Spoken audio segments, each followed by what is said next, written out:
What's going on today, YouTube? Back with another one, BWI to ATXF, the channel, and today is going to be a continuation of the sponsored video series by Yperion Titanium. If you haven't already, go ahead and make sure you check out part 1, where we talk about who Yperion Titanium is, the manufacturing process, and what overall makes them stand out from the rest. Additionally, in part 1, we already installed the radiator cap as well as the brake fluid reservoir cap.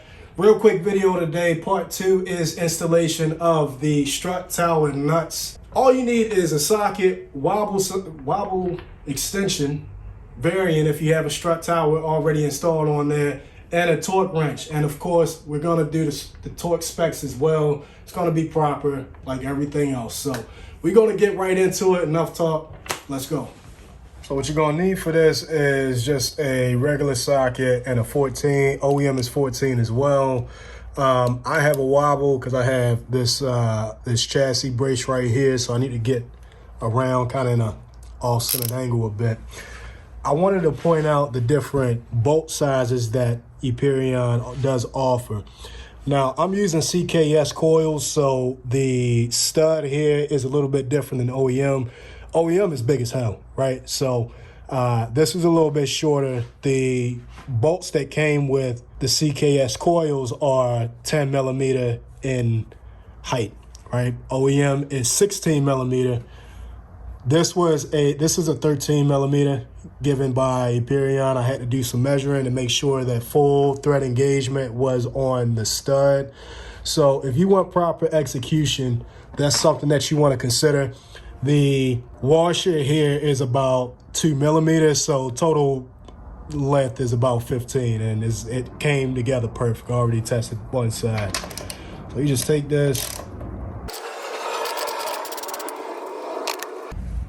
10 versus 13 height, as you can see, and bolt this on. This 13 millimeter does have a flange of about 22 millimeters, and you can see it's a perfect fit for the washers under here. Now you're gonna switch to your torque wrench.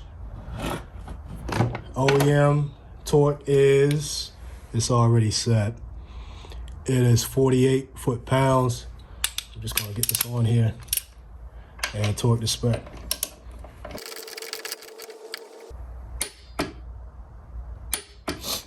And that's torque.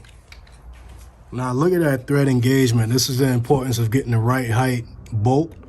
I have about another thread left, but all the threads are fully engaged, as you can see. This is perfect compared to the 10. The 10 was functional, but this is as functional as you can get for full engagement. Here they are, all installed. Got the rear installed back there as well. But again, thread engagement is exactly how I wanted it to be.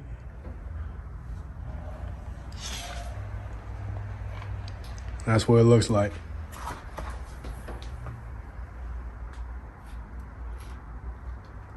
Just a real quick tip, if you need some clearance getting back here on this back bolt, it's out of focus. Unbolt this relay here, give it some room. If you need even more, you can untighten that bolt right there just to get what you need.